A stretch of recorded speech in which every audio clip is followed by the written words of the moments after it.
Hi, everyone. Welcome to a special edition of Audiommunity. It's Tuesday, March 11th, and today we talk with Jeff Morgan, a doctoral student at Emory University and an organizer of the Atlanta Stand Up for Science March. I'm Matthew Woodruff, joined by my co-host, Kevin Bonham. Hello. And Jeff, we really appreciate your willingness to join us here today. Oh, absolutely. Thank you for having me. Great. So I'm going to just sort of jump right in here. I mentioned that you are a doctoral student here at Emory. And so, full disclosure, I am a faculty member within the program that you are a doctoral student in. So we Nothing you say here will affect your grade, Jeff. Positively or negatively. We do know each other. But I wanted to start by just having you give us a little bit of background about yourself, maybe who you are, how you found yourself at Emory, and perhaps some of the science that you're involved in here. Yeah. So I guess I can start back with what made me decide to go immunology. I actually graduated in UC Santa Barbara, so I'm a California boy originally. And I actually was in biopsych, which is like some weird combination of cognition and neuroscience. And my focus was primarily on the pharmacokinetics of addiction. That was my favorite thing. But there's not a whole lot of undergrad work, right out of undergrad work in this field. And so I just started looking for lab experience. I wanted some time before jumping into a PhD just to work in a lab and then see what that's like. So this is at the end of 2019. I'm applying, and I managed to get a job down in La Jolla Institute for Immunology with Dr. Sate and Bjorn Peters. And so this is a vaccine discovery lab right at the end of 2019. And What we know what happens. Yeah, exactly. We have COVID hit right in 2020. I remember having the whole conversation of, oh, I'm hearing news about this thing. Maybe a couple weeks of this. Maybe a month. Maybe. Yeah, and we know what happened. It's just in Seattle. That's fine. Yeah. It'll stay on the boats. Gosh, those conversations. It's just funny looking back now, really. And Funny so, is one word for it. Yeah, we have to keep light of it, I guess. Being in vaccine discovery I stayed there until 2022. So a couple years of working in immunology, and I was like, you know what? I like this. This has good impact. We're doing things to help people, and I can see myself doing this. Because in the end, studying addiction is also just helping people. Like, that was the idea. So from there, I started applying to a few different universities, and I actually applied to universities and applied to move into the biotech field because I wanted just to move in some sort of direction. And so I just applied to a few of the universities, and my girlfriend at the time, she had family down in Georgia. So I was looking around at universities and saw Emory and went, oh, you know what? Pretty good for immunology. I like these professors. So let's just, send an application to Emory. Sent one to Toronto, sent one to a few UCs. Got back some I got back some acceptances and just kind of compared my experience there as well as what they were offering. And UCSD actually offered less stipend than Emory. And just for some context, I was there for 2 years working as a tech. I got paid less than Chick-fil-A employees. And so Weird, I right? just, yeah, and I was like, I'm living with 5 other people. We share a fridge. It works, but I'm also 25 and kind of want maybe just a smaller house or something to share a fridge with 2 other people instead of 5. And so when they offered less than Emory, which is about what I was making then, I went, I know what this means. This will be 6 years. I'll be into my 30s with, the same situation or worse. So you know what? Let's let's go to Georgia. I mean, to be fair, We're glad. Oh, go ahead. no, I was going to say, places in La Jolla can offer way less because they expect you to be able to, live in a tent on the beach rather than actually pay rent, which is not a bad life. I went to UC San Diego for my undergrad, so, I know that area well. It's a beautiful part of the country. Smaller mosquitoes than Georgia, I hear. Yes. But yeah, that makes a ton of sense. I think it's sort of funny because I feel like, I don't know if this was true for you, Matt, but I feel like when we were applying to graduate school, there was sort of no expectation of money being, it was like, do it for the purity of the science, which I think is a really toxic attitude to have. And so I really appreciate that you are upfront about making financial choices That are realistic. And make sense. So full disclosure, so Kevin and I know each other well through our own graduate program when we were going through our doctoral program together, and we were in a house of 5 people that right up until about age 30 were sharing one fridge. So we're very familiar with that situation. Absolutely. Yeah. So, well, we are certainly glad that you found your way here to Emory, and I know that you're working on some cool science now, but what we really wanted to talk a little bit about today was some of the policy that's been influencing the field and science in general over the last few weeks. So some of our listeners know that we've been doing sort of 2 things over the last month and a half, 2 months or so. We've continued to record episodes that are a little more science focused. We did a cool episode on itch the other day. But we also have been starting to record independently some updates on the policy side of science, how it's impacting things at Emory, locally, as well as more globally. Now, Kevin and I obviously are coming at that from a faculty perspective at this point, and you can sort of understand how it's impacting your own program and project how it's affecting others. But I hoped you'd be willing to talk to us just for a couple minutes about what life has been like over the last few months as a graduate student. Oh, yeah, absolutely. I mean, it's been chaotic, to put it, if I were to just try to say one word on it. We get this news coming at us from everywhere, social media, so much speculation as to what's happening. And I know that this hits, everyone all the way up, professors and deans and everything. And the issue, of course, being that if you guys don't know what's happening, we certainly don't know what's happening. And so I remember having conversations with certain professors who were really on the mindset that nothing is going to impact us until those NIH cuts come out.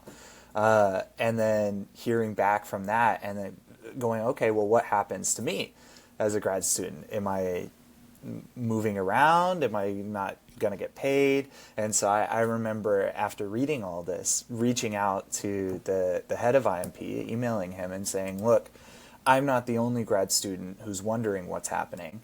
And I know you're wondering what's happening. But if you could just give a little bit, a little email to all the grad students and just say, hey, we're working on it, or we don't know either, but your stipends are good, or just something, so that we know you're thinking about it, at least something. And fortunately, we have a great head of IMP who then responded with a, email that I'm sure you got as well, Dr. Woodruff. So that was just the early times, I think. The other side of things, early is what, 2 weeks, but right. Yeah, no, it's important to keep in mind that the time frame that we're talking about here is from late January till now, right? Which is an insanely short amount of time. Yeah. And where I was going with that is the early phase was just a level of panic for me. I remember I had to change some of my habits, like viewing Reddit, for example. That's only in the mornings now. Do not view that at night. You will not be able to sleep. It was my discovery. And so panic and not knowing what I can do. And really, thinking about my post-graduation life came up a lot because I'm not overly interested in pursuing postdoc.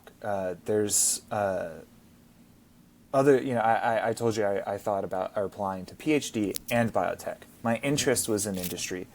And when I came here, it even opened up to CDC.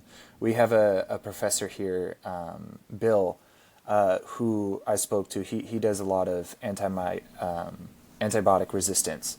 And he got us in touch last year with somebody from the CDC and just had her come in and talk with us about what her job means. And so this was a big thing for me too, where I went, oh, I never even considered government, CDC, NIH. And I asked her a lot of questions, wrote it all down, and was like, okay, you know what, maybe not biotech, maybe not academic, maybe CDC, maybe NIH. And so, and then everything happens, right? And that's when we start seeing this loss of what we hold dear, our institutions that matter so much to us. And for me, it wasn't just that, it's just the loss of, now where do I go? Talking with other grad students too about this, and some graduate students who didn't have anything impact their grants, and they feel like, oh, it's not that big of a deal. And then I tried to explain to them, understand that when you go to graduate, there's less jobs in the job market, but also all those scientists that just got fired from the NIH, that just got fired from the CDC, they're going into the same job market. You're competing now with thousands of other scientists with government experience. You're going to lose.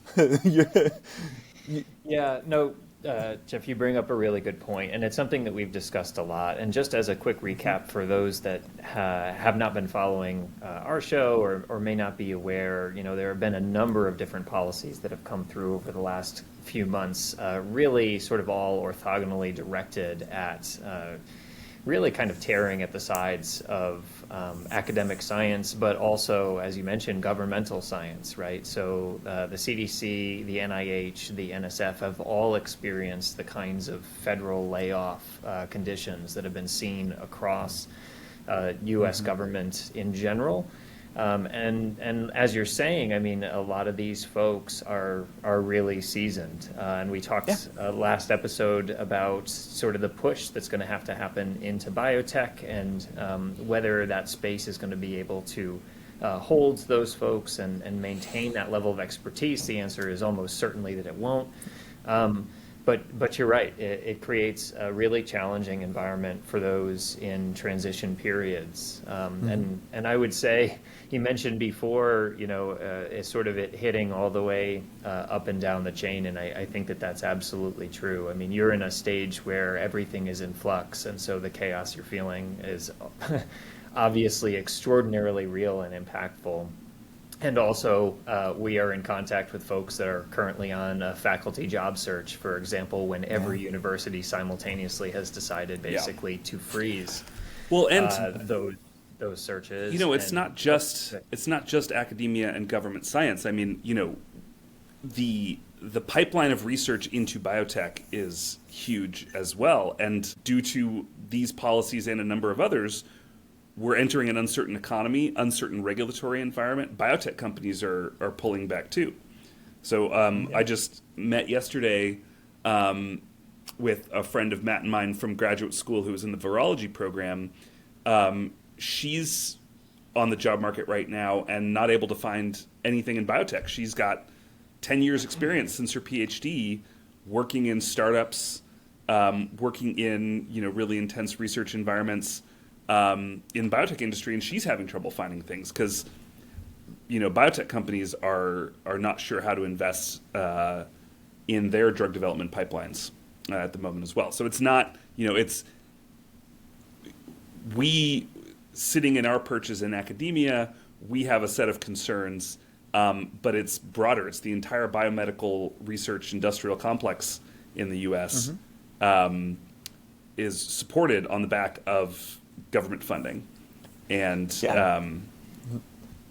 Yeah, it's I- So I it's don't- that awesome. paints a really rosy picture, Jeff, and I apologize for the catastrophe we're now raining down You're on not everyone's graduating heads. soon, are you? No.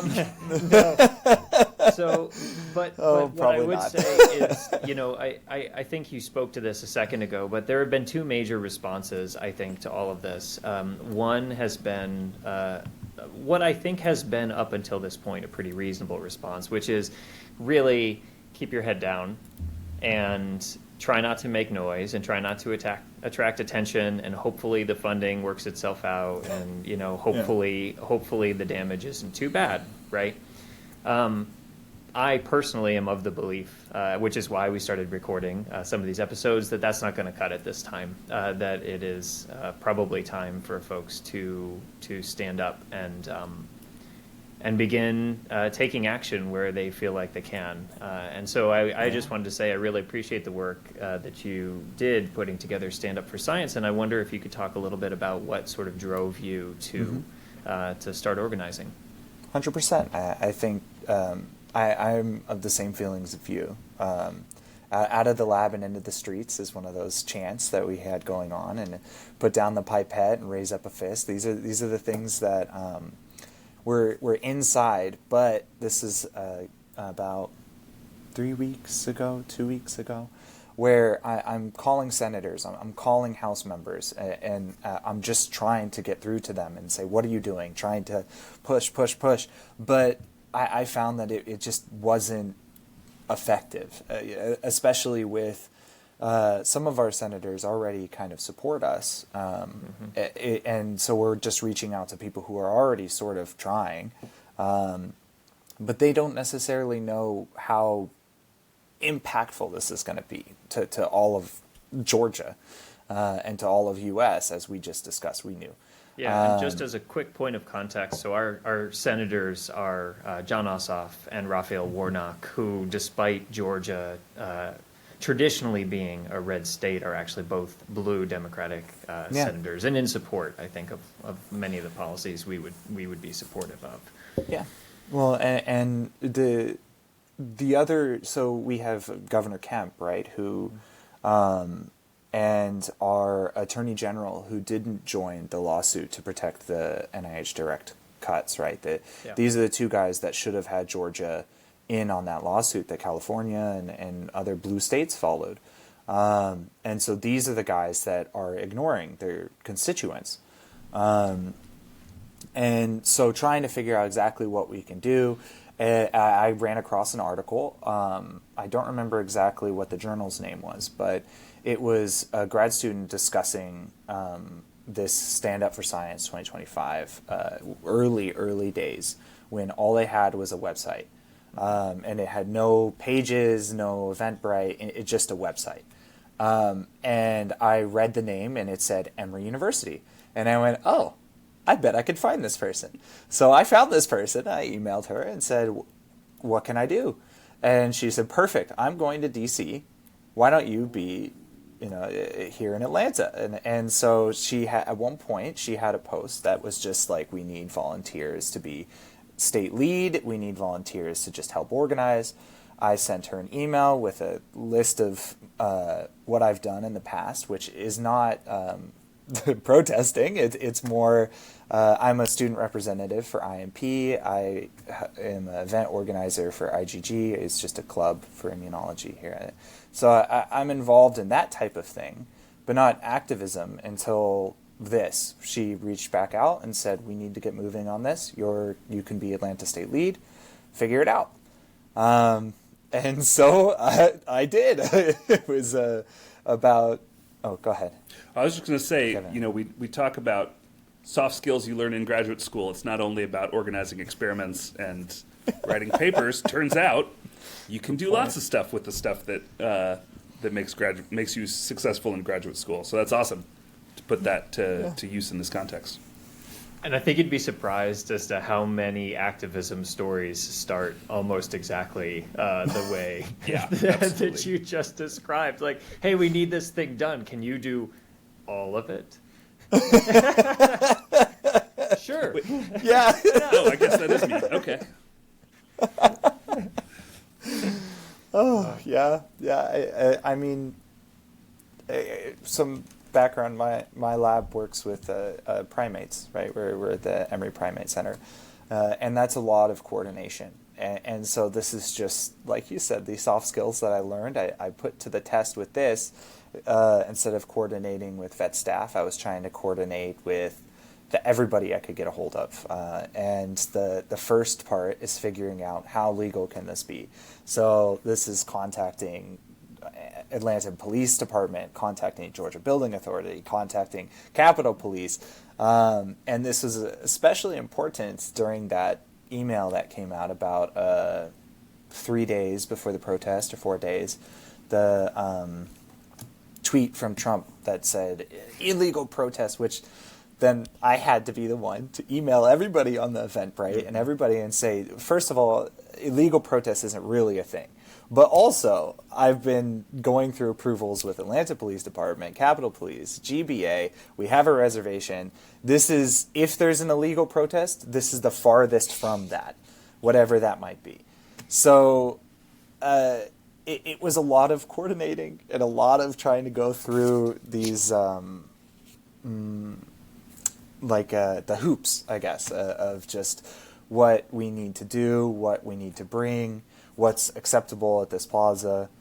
No, and it's necessary work, right? Because you unfortunately really risk undercutting the message. If you get caught in a situation where you haven't established, right, the licensing or the approvals to be where you are, then no one cares, right? You get posted up as another example of some flash protest that shouldn't be there, doing something it shouldn't be. So good for you for going through all of those hoops so that we can sit here talking about the event itself and not the other thing that can come from this kind of effort, to be honest with you.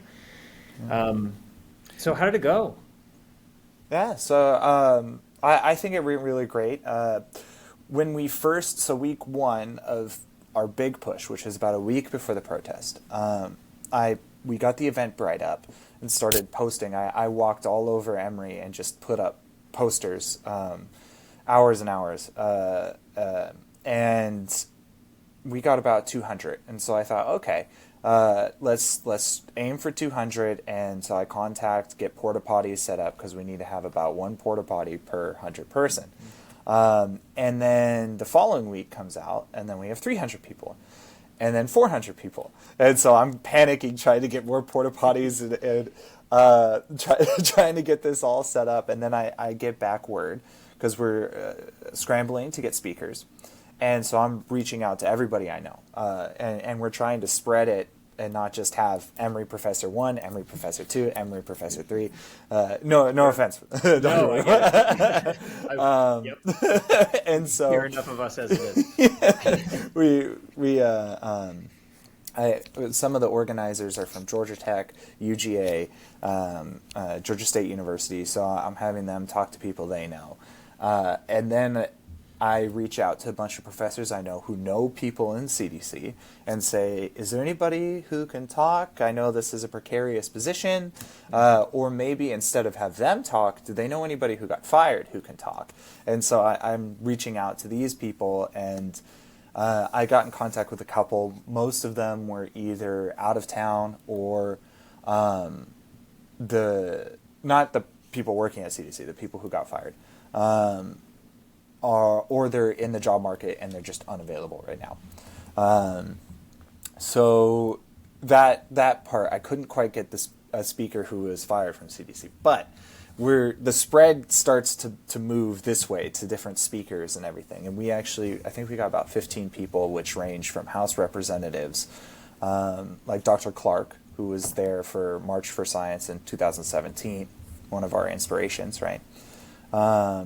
And we had some early research techs, somebody I know in Mirko's lab who spoke about this impact on her family. We had a lawyer come out who talked about exactly this fight that he's been having with Attorney General, and so as far as speakers went, I was very happy with it. Our chants were sort of on the fly. And I think the hardest part that we had was we needed to keep the sound system to a certain decibel level to be allowed at the Liberty Plaza. So our sound system wasn't loud enough to reach all the 400 to 500 people we had. And I think turnout-wise, I know I got contacted by some CDC people who did say they were going to be present. They just don't want to be known that they're present. Sure. So they didn't sign up on Eventbrite. And so our final Eventbrite numbers are about 400. But we had somebody there counting, and she hit up to 500. Nice. And so in comparison to DC, which had like 2,000, I think San Francisco, but we're in Georgia. This is traditionally red, and we've started. And that was what I wanted to reiterate with this whole protest that we had, was this is actually just a start. This isn't like now everything's fixed. Ta-da. This is more so get like-minded people here and start building connections. Absolutely. And I think it's happening. We had people from 5051. Mm-hmm. They came and talked to me afterwards and said that they want to collaborate. We had somebody who has a dancing goats right up in Buckhead who came up and he said, I'm an owner of it and I want you guys to come here and we'll support you and give you space to do whatever you need to do. So it's the start, which it's exciting to see, and I'm still within the Nation organization. We have a Discord that we use, and we're throwing out ideas left and right of what we can do to continue to advance this, and we're capitalizing on that. I think something that was quite effective that we did in Atlanta that not all the states did was we had a follow-up QR code that was just posted around the protest that you can scan and give us feedback. And we had about 100, so maybe 1/5 of the people scan this and give us the feedback, which we were looking for. Yeah, and a lot of them said, I think 80 people said that they wanted to continue to help and wanted to know ways they could. Great. And they were really interested on legislation. And I actually have it pulled up right here so I can just take a look at my responses too. The top ones, 92% said, I'm worried about how funding cuts will negatively affect all of us in the future. Mm-hmm. So, this is why they came out. This is exactly what we were looking for. And the top hit was contact legislators, selected officials to have public science funding and advocate for science is what they want to continue to do. So we did what we wanted, which is start. Yeah, that's Good. great. And I got to say, That's excellent. a couple things. One, so I was at the Boston protest, Stand Up for Science, and you are not the only one that had issues with sound system. It was very hard to hear anything on the Boston Common, so don't feel bad about that. I think the follow-up thing is great. I got handed a flyer there. That's the only sort of outreach that I got, and I think after reading it, I was like, this organization seems sketchy, so I'm not super into it. Anyway, I think the follow-up is great, and I think you're absolutely right. Like, building organization, building groups of people that can fight, like, things are moving so fast. I think having the organization and starting to build up, the resistance is a sort of damaged term now, but I think building up organizations and groups of people to advocate. Right? Mm-hmm. Solid advocacy. Yeah. Yep. Yeah. So, great. Well, you've told us a lot, I think, about the Stand Up for Science, and obviously things are continuing to move forward. I wonder if there's anything else that you wanted to share with us. Yeah, absolutely. I want to give a shout out to the Stand Up for Science Georgia group, like the group of organizers that helped with all of this. Without their contribution and help, there'd be no way that we would have had that protest last week. They did a lot of reservation, talking with media, and ensuring that we would have basically a protest together. So I definitely want to give a shout out and props to all of them that helped me out with that. Yeah. Great. Yeah, as you mentioned before, a lot of logistical planning that goes into this kind of thing. So it's wonderful that you have the infrastructure for that. Oh yeah. They're great. I mean, they've come from Georgia Tech and GSU and all so it was just very exciting to be able to connect with other universities on this organization level, and just see what they're able to. It's kind of like being in a group project where everybody does their part or more so. Everyone's contributing 110% in this group that I'm a part of. It's been really smooth to be able to just have somebody who I know. I say, like, this is the thing, you want to do music, you're bringing on musicians, can you handle that? And then all done. Don't have to think about it, fully taken care of. That's an amazing feeling, isn't it? It is. Yeah. Excellent. Well, hopefully you can keep that momentum going. It sounds like you're generating some pretty good practice. Yeah. I'm sure. I hope we can too. Yeah. Excellent. If folks are looking to get involved, how would they go about doing that? How would they get in touch with you? Cool. Yeah. How would they get in touch with the organization? So I think one of the most direct ways will be to email standupforsciencegeorgia@gmail.com. So this is our current inbox that we're using, and this will go straight to me. And so this is like the most direct way to get involved, because now I can start plugging you into things or contacting you. And one of the things that we're currently working on is to combine some level of outreach with privacy, which is very difficult. But we're ironing that out right now. We have some ideas on moving to Proton email and moving to what is the name of that? Matrix starts chat? with the S. Signal? I can't think of it. Signal. Signal. Yeah. And so these communication, especially for our Fed family, right? They don't want to get too involved with Google. But besides that, you email us and we'll do our best to try to coordinate.